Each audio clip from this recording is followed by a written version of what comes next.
Thank you. With those frigid temperatures, Governor Cuomo has taken executive action to make sure that people who live on the street have a warm place to sleep. Yeah, the governor is ordering that homeless people be taken to shelters anytime the temperature dips below freezing.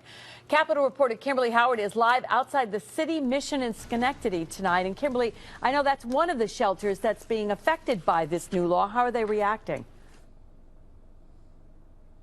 Well, listen, Greg, this shelter, like many others in our area, typically open the doors here when it's 10 degrees or below. That's known as code blue. But with this executive order, shelters like this one are going to be opening their doors much more often. And that's leading to some relief as well as some questions. Arie Lynch has spent weeks on the streets of Albany, and she'll be the first to tell you. Oh my God, it's freezing. The Homeless and Travelers Aid Society, or HATAS, is finding her a warm place to spend the night. And as a new executive order goes into effect, there will likely be more warm nights for Lynch ahead. I know people are trying to really work with, individuals like myself. Governor Cuomo is ordering that homeless people be taken to shelters if the temperatures dip below freezing.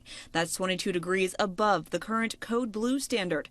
And for local shelters, that means a few things. They'll be open longer. They'll have more staff. They'll have to be feeding more people. It's a big change. One that will also mean shelters will need more money, whether it be from private donations or from taxpayers. So hopefully there'll be some state funding, but there are things about that still yet to be learned. There are also legal questions, like can you force a homeless person to go to a shelter if they don't want to go? Legal analyst Paul Daronessian says there's a fine line. Government has a right to interfere with people's freedom when their well-being is at stake. It's police officers who will likely be on the front lines, approaching people who in many cases don't want to be approached. How do you balance that need to have some outside authority or basis for taking away someone's rights with the fact that there's a pressing need to prevent someone from dying from exposure? Daronessian says the law may need to be tweaked before we see it in its final form.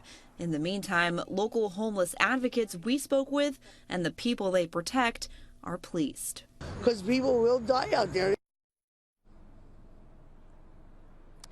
And several of the homeless advocates I spoke with today say our area should have an easier time abiding by this executive order, since many shelters in this area already abide by those code blue laws that we mentioned earlier. Still, all shelters statewide most likely will have to adjust their hours in some way in order to comply. We are live in Schenectady. Kimberly Howard, CBS 6 News.